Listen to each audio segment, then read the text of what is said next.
Hi, I'm Peter Birch, and in this week's show, I've travelled to Tommy Crutchfield's place here in Homestead in Florida to handle some venomous snakes. Trip of a lifetime. Welcome to CrittaCam.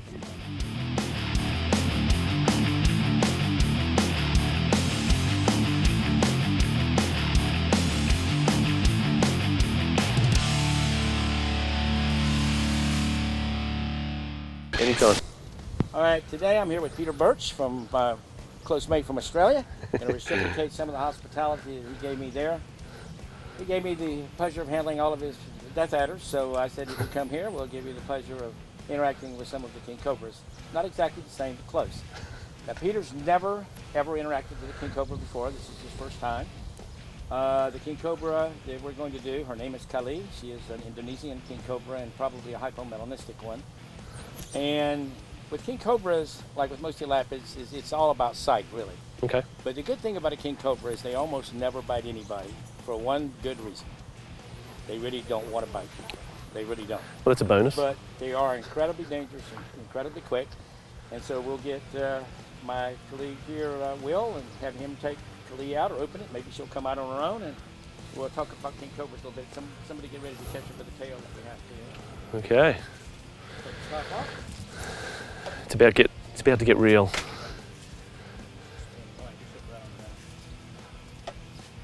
So apparently this is the real friendly one, right? Oh yeah. Yep. She likes to come out and play and say hello. Look at that. Beautiful creature. So the whole idea is to get their attention. Yeah, focus their attention. Once they're focus their attention on something else other than you, you're okay, because of course they're going to focus on threats, and movement is what they're afraid of, and sight. And you can see her just having her watch the hat a little bit here. But if you notice, even now she's not really trying to bite per se. Yeah. She's really trying to escape.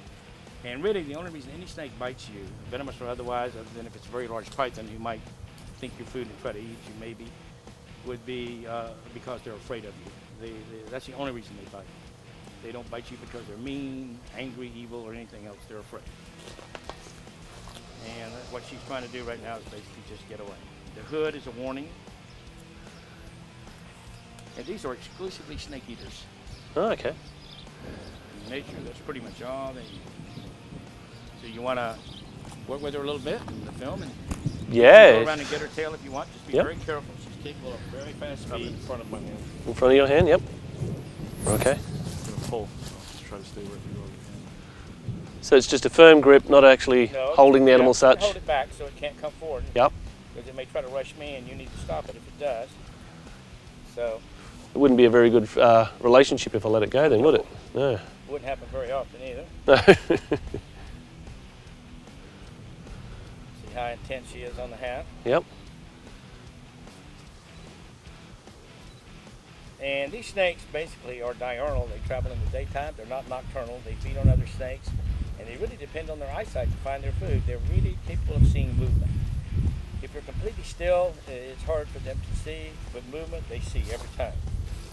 And it attracts their attention, and that's how they find their food. But basically, of all the snakes in the world, this is probably, to me, the most interesting.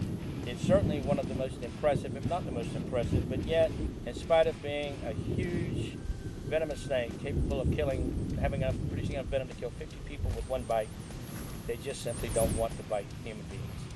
They just want to be left alone. I wish we felt the same way about King Cobras. I think we wish we felt that way about a lot of venomous snakes. Yeah. I mean, I think that's the problem worldwide is... You're doing, Peter, you're doing a great job, by the way. Although Kali's being pretty good, too. She's being very well behaved. Make her spin on you if you want to. You can do that by touching her sides with the hook. Touch her side with a snake hook and she'll spin. Go ahead, touch her and she'll spin around, probably come after you. Still got the long hook here. Maybe not. Maybe that's the initiation hook. Yeah, let her go see what she does. Sometimes she sits. Hey, sweetheart. What a sweetheart she is, huh? She's right now, what she is doing, she's very curious about Peter. She's not angry. She's not even all that defensive right now. She's curious. He doesn't pose any threat to her, I think she knows. Or not any lethal threat anyway. She's just worried of wondering what he's doing, sort of. The colours are really popping out now. It's outside in the sunshine, natural light. Yeah, it's amazing. If the sun were out, it would really look that way. The skin looks purple almost, you know. Such an alert animal. I mean, every slight little movement, you can see that body She's tension. a lot nicer out here. Inside, she's like, I was thinking out here, this was going to be a huge problem. But Oh yeah. I mean, earlier inside, she was really alert. She was Just all over sitting that cage. She was striking at the glass we had to put her in constantly. a bucket about 4 times. She's such Last a beautiful time, animal. really fast, in fact. Hey. Hey, sweet cheeks. I can't wait till that 7.4 take that out of the yard. Can you imagine that? Have a hood up 5 feet off the ground. It's very different to seeing these on TV and being so close, Yeah. let alone touching the animals. I mean, that's one of those learning things, I think, is touching animals. Yep. Really sort of And drives you know, those messages home. You know, too, I think a King Cobra is one of those animals that when you actually get to interact with it like this, you can feel the presence of the animal. Oh, definitely. Does that make sense to you at all? Yes, definitely. I mean, you get that definite feeling, you know, that it's a majestic animal and it is the king, you know. Okay, now this is a very, very large female Manshang Viper. She is in shed right now. The shedding of the skin in reptiles is called a dices. And it's a process of growth, and it doesn't happen any certain time of the year. Now, the Manshang Viper, even though it's a pit viper, it does lay eggs. A lot of the Asiatic pit vipers do lay eggs. And I'm not too sure on how long it takes the eggs to hatch. These have only been captive bred once or twice. So, Wow. so not much is known about them. I will tell you one thing. It's been reported in the literature that these spit venom. And I can tell you categorically they cannot spit venom. Manshang Vipers do not spit venom. I've worked with over 100 of these now, and I think how someone thought that they spit venom, sometimes when a big pit viper strikes, and it's really serious, and it'll open its mouth and it misses the target, it'll bite down, and its head will hit the ground or something, and the venom will spatter. But that's not really spitting, it's because it's injected the venom in its mouth, and when the force hitting it makes it spatter. Okay. And this is a particularly laid back one too, I should say. It's not acting like a regular pit viper.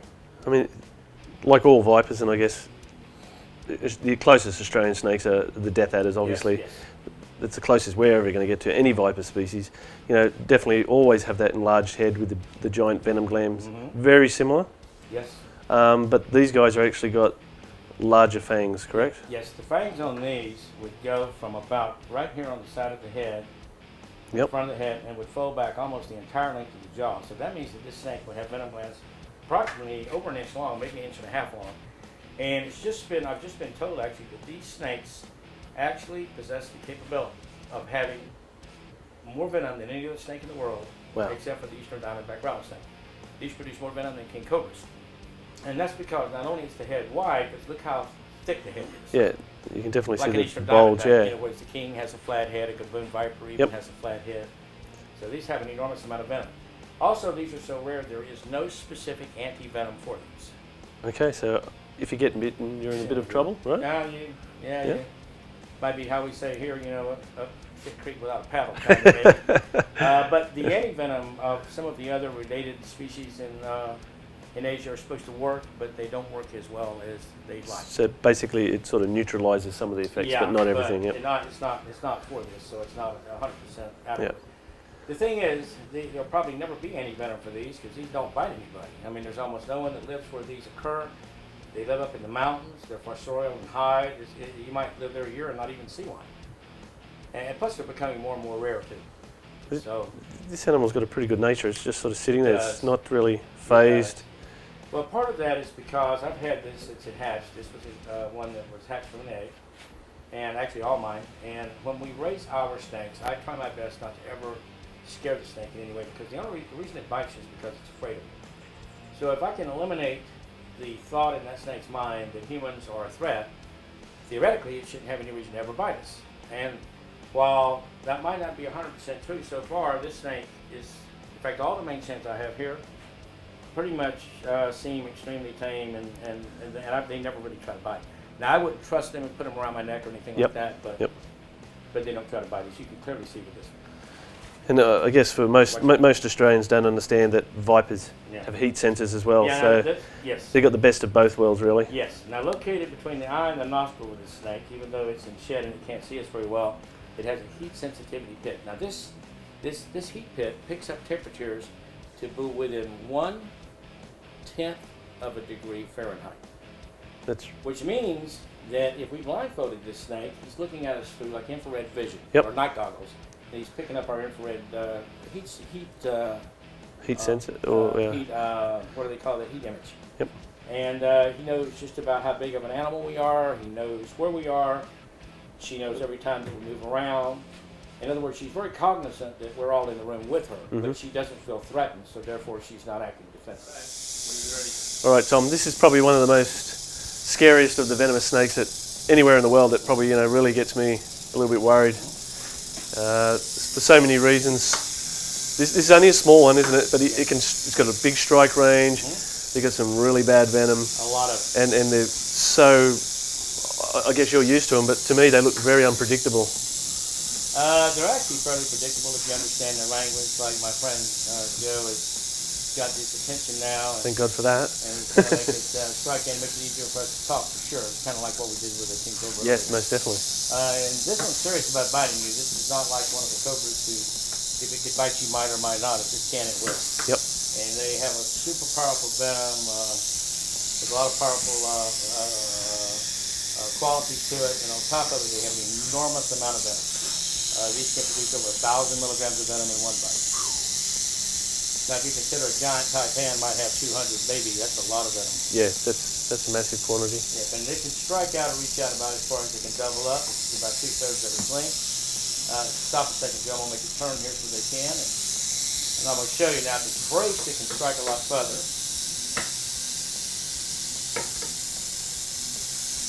Oh. And when they strike out like that, it's basically still trying to just get away. It's not trying to bite you. But if I were to turn around like this, he's never going to come towards me to bite. He's not going to sneak up behind me to bite. He's just basically defending himself. That's all he's doing. Yep. And you know what? I don't blame you. What would you do if a giant was poking you with a stick? Yeah, I'd get pretty well upset, sure. right? And he's just afraid. But nothing to mess with, believe me. These are pit vipers too, with a big pit. And basically, super beneficial snake. Rarely bite anybody, but I mean, it's nothing to trifle with. Yep. Becoming more scarce all the time. Doesn't have habitat destruction. And it is the largest species of rattlesnake in the world, reaching lengths of over 8 feet. Yep. I guess, Tom, this would be one of my most favourite snakes of all time, the Gaboon. I mean, for me, it's the big and large head, the big body, and the colours and the patterns that really stand out. Talk to us a little bit about the Gaboons. Well, there are two kinds of Gaboon vipers. There's one from West Africa, like this one, and there's one from East Africa. The main difference is the West African, when the horns will get bigger, and the East African has double flash marks on the face instead of a single like the West African. Yep. These snakes can reach a length of about 2 meters, but 2 meters might weigh 15 or 18 kilos. Yeah, they get a decent girth. And eat a domestic cat or a small dog even. They're so big and girthy. The animal here is not even 1 meter long. Look how big it is and thick, and it probably weighs around 10 pounds. They're brilliantly colored, but in the jungle it's a cryptic color that mixes in well, and they crawl almost like a caterpillar, if you notice, almost in a straight line. See? Each one of those belly scoots is pushing back. Yep. See it? And it's moving just right along. These snakes rarely try to bite people. In Africa and West Africa in particular, where these are from, people actually sort of treat these like harmless snakes. They're still afraid of them because they're afraid of all snakes, but they're much more afraid of a fat-tailed gecko than they are a Gaboon viper. Interesting. Watch you see a fat-tailed gecko and scream and run, and have a Gaboon viper and kind of ignore it. But they pose little threat to people, except if you got bitten a feeding strike or where you thought you were food or something, because they really don't. Some people call them Gaboon vipers or Gaboon adders. It's a local Much name. of a It's muchness? nothing but a colloquialism. I've had an absolute blast here with Tom Crutchfield, learning so much about so many different types of venomous snakes I'll never get the experience to actually hold unless I was here. It's been an absolute dream come true. For me, my favourite was the Gaboon and the King Cobra. What was yours? Leave a comment below, hit me up on Facebook and Twitter, and don't forget Instagram. Thanks for watching CrittaCam.